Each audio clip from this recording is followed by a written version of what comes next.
we are going to do the solutions of question 4. What is the problem with the following word fragments? Now see the first one.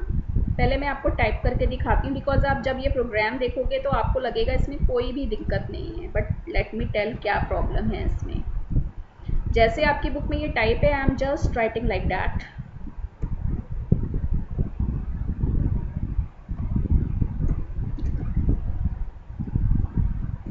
Print b को value assign की, फिर उसको print कराया. उसके बाद हम एक variable लिया है s is equal to a plus b और फिर इसको प्रिंट कराया. ठीक है, अब आप देखो इन्होंने क्या किया है, क्या इसमें दिक्कत है. आपके अकॉर्डिंग ये प्रोग्राम बिल्कुल सही है, इसमें कोई दिक्कत नहीं. ए इज इक्वल टू 3 प्रिंट करा लिया, बी को 4 दिया प्रिंट करा लिया, फिर एस में ए और प्लस बी को प्रिंट करा के एस करा दिया.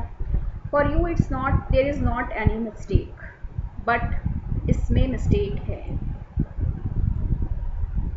Late me show you.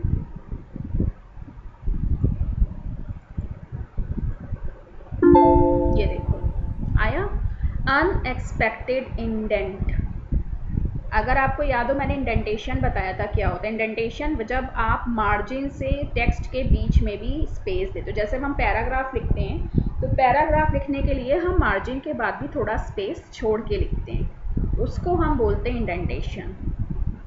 लेकिन मैंने आपको बताया था पाइथन में इंडेंटेशन का एक रोल है, और वो इंडेंटेशन हम यूज़ करते हैं जब हम कंडीशनल और लूपिंग स्टेटमेंट यूज़ करेंगे, यानी कि जब हम इफ़ एल्फ और फॉर लूप पढ़ेंगे. ठीक है, तो अभी तक मैंने आपको जितने भी प्रोग्राम्स कराए हैं उसमें हमने कहीं भी इंडेंटेशन का यूज़ नहीं किया है. Indentation has a special meaning. जब हम नेस्टेड एलिफ करते हैं, कंडीशनल स्टेटमेंट्स का यूज़ करते हैं, वहाँ पे इंडेंटेशन का रोल है. तो यहाँ पे इंडेंटेशन का कोई रोल नहीं है, यहाँ पे अननेसेसरी इंडेंटेशन दिया हुआ है, क्योंकि ये एक बहुत सिंपल प्रोग्राम है कि ए की वैल्यू ए 3 कराई, बी की वैल्यू 4 कराई, फिर उसको प्रिंट कर दिया. It's not a big issue. इसमें कुछ भी ऐसा नहीं है जिसके लिए इंडेंटेशन की ज़रूरत है, क्योंकि इसमें ब्लॉक्स नहीं है. अभी आप जब इफ़ एलिफ के प्रोग्राम्स करोगे, जैसे जब हमें प्रोग्राम करने होते हैं कि हमें ग्रेड फाइंड आउट करना है, मल्टीपल कंडीशंस होती हैं, उस केस में हम इंडेंटेशन का यूज़ करते हैं. पर ये एक बहुत सिंपल सा प्रोग्राम है, यहाँ पे इंडेंटेशन की कोई नीड नहीं. तो अगर आप पाइथन में अननेसेसरी इंडेंटेशन देते हो तो वो एक एरर है. अब आप इसको रन करोगे, इट विल वर्क. 3 4 7 इसका आंसर आ गया. ठीक है, तो ये इसकी प्रॉब्लम थी जो आपको देखने में बिल्कुल भी समझ में नहीं आएगी. अब आपका दूसरा प्रोग्राम है जिसमें भी कुछ प्रॉब्लम है, लेकिन मैं उसको वैसे ही टाइप करूँगी जैसा कि आपके बुक में दिया हुआ है. तो इन्होंने एक वेरिएबल दिया है नेम और जिसका नाम दिया है प्रजित. ठीक है, ये एक स्ट्रिंग वैल्यू है. उसके बाद इन्होंने एक वेरिएबल लिया है एज, क्योंकि इसमें न्यूमेरिक वैल्यू है, तो न्यूमेरिक वैल्यू पे हम कभी भी क्योट्स नहीं लगाते हैं. उसके बाद इन्होंने क्या लिखा है, print your name and age are.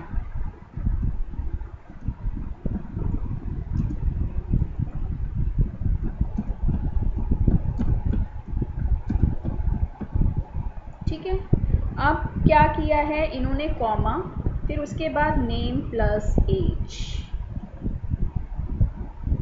ये देखिए क्या एरर नज़र आ रही है. पहले एक नेम लिया, ठीक है, वो स्ट्रिंग वैल्यू, एज ली 26, ठीक है, प्रिंट कराया your name and age are, वो भी बिल्कुल ठीक है क्योंकि एज इट इज़ प्रिंट होना है. कॉमा लगाया, ठीक है, नेम प्लस एज. अब प्रॉब्लम यहाँ पे है, क्यों?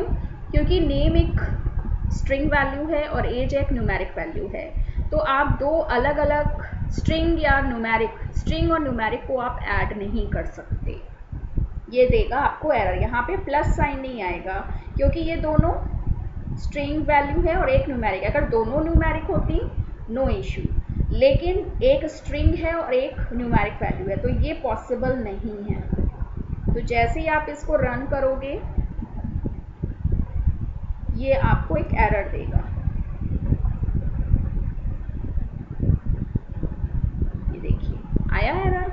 Line 3, print your name and age are can not concatenate string, means आप स्ट्रिंग को न्यूमेरिक वैल्यू के साथ ऐड नहीं कर सकते. तो आपको यहाँ पे क्या करना है, यू विल पुट कॉमा. ठीक है, तो कॉमा लगाते ही ये प्रोग्राम रन करेगा। अगर दोनों ही न्यूमेरिक वैल्यू होती तो उसको कोई भी प्रॉब्लम नहीं आती। ये मैं आपको शो भी कर सकती हूँ। अगर मैं यहाँ पे नेम सपोज एक बार जस्ट फॉर कंसेप्ट क्लियर करने के लिए मैंने सपोज नेम 67 ले लिया। अब अगर मैं यहाँ पे प्लस का साइन यूज़ करती हूँ तो ये आपको कोई एरर नहीं देगा क्योंकि दोनों ही न्यूमेरिक वैल्यू हैं। ठीक है, बट अगर न्यूमेरिक वैल्यू नहीं होती, अब जो भी इसका नाम था मैं आपको वही लिख के दिखा रही हूँ।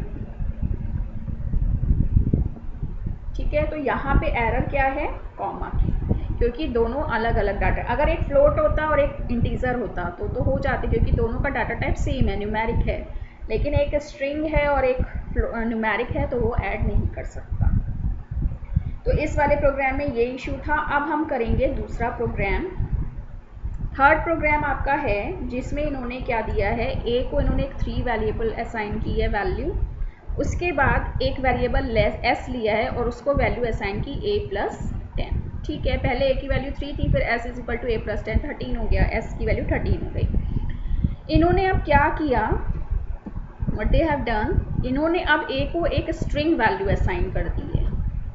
ठीक है, तो अब जो करंट वैल्यू है ए की वो न्यू है, अब 10 नहीं है, 3 नहीं है, ए की वैल्यू अब क्या हो गई है, न्यू, एक स्ट्रिंग वैल्यू है।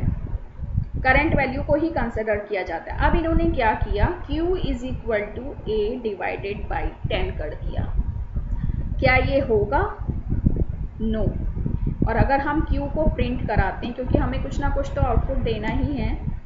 ठीक है, ये तो मैं आपको करने के लिए दिखा रही हूँ। तो अब पहले इन्होंने a की वैल्यू 3 दी थी, फिर s को a+10 किया। ठीक है, अब इन्होंने क्या किया, a की वैल्यू एक स्ट्रिंग वैल्यू कर दी और q लिख दिया a बाई डिवाइडेड बाई 10। तो क्या ये इसको प्रिंट करेगा, नो। सेम प्रॉब्लम, क्योंकि अभी हमने पिछले वाले प्रोग्राम में भी देखा था कि अगर दो अलग अलग डाटा टाइप हैं, एक स्ट्रिंग है और एक न्यूमेरिक है, तो अरिथमेटिक ऑपरेटर्स काम नहीं, उस पर आप कैलकुलेशंस नहीं कर सकते। इसीलिए डाटा टाइप डिफाइन करना कंपलसरी होता है। ठीक है, तो ये अब आपको मेरी बात क्लियर हो गई होगी कि स्ट्रिंग को, अब ए की वैल्यू न्यू है तो nu divided by 10 will not work. ये मैं आपको शो कर देती हूँ। ठीक है, unsupported operand type for string and integer.